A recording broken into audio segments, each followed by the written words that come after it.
So you joined me this morning on this lovely, well, nice Sunday morning. At least it's not raining, that's one thing.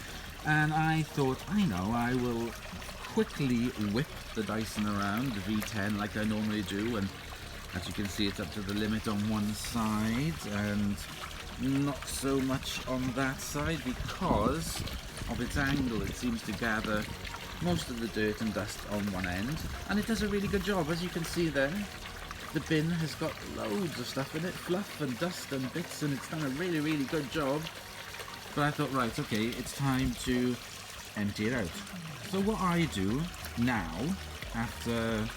before, for cleaning it out, to make sure I don't accidentally take the top off and push the button while the bin is open and that can clog the filter, I normally just twist the filter up, just twist it. I don't take it off, I twist it, and that stops me from being able to push the button accidentally when the bin is open, because as soon as you take that lock off, then you can't operate the machine.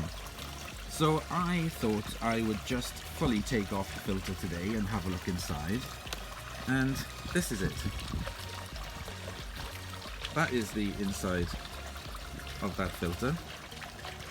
That one on the inside is pretty much good. It's okay, that hasn't ingressed anything. As you can see, the inside of it looks pretty clean, but the outside of it has all this dust. And I always unscrew this before I empty it so I don't accidentally pull the trigger. But you can see this is not clean. In fact, it's quite mucky, which is absolutely fine. I have no issues with that whatsoever. It's just the claims that people make about, oh, you've done something wrong, or the dust, or this, or whatever, blah blah, whatever, get back in your box. It doesn't keep out 100% of the dust 100% of the time, and that is me following the rules of unscrewing the top of it so that I don't accidentally pull the trigger. So dust does get through. So what should we do about it? So what we do is we take our lovely Henry cordless, put him on full power, and we clean the filter.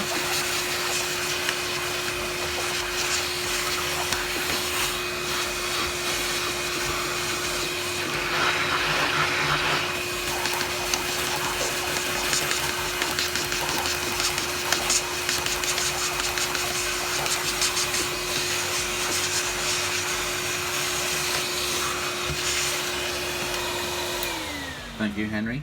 And there we make sure that there is no more dust. I mean, it could do with a wash, I suppose, but I've taken the dust off it and there's no major, there's nothing sort of like I can see coming through in there. So I'm just gonna leave it as it is, and maybe I'll clean it next time. But yeah, so there we go. I would recommend that you buy a pneumatic vacuum cleaner every time you do buy a Dyson, so that you can use the vacuum to clean out the vacuum. So thank you very much for watching.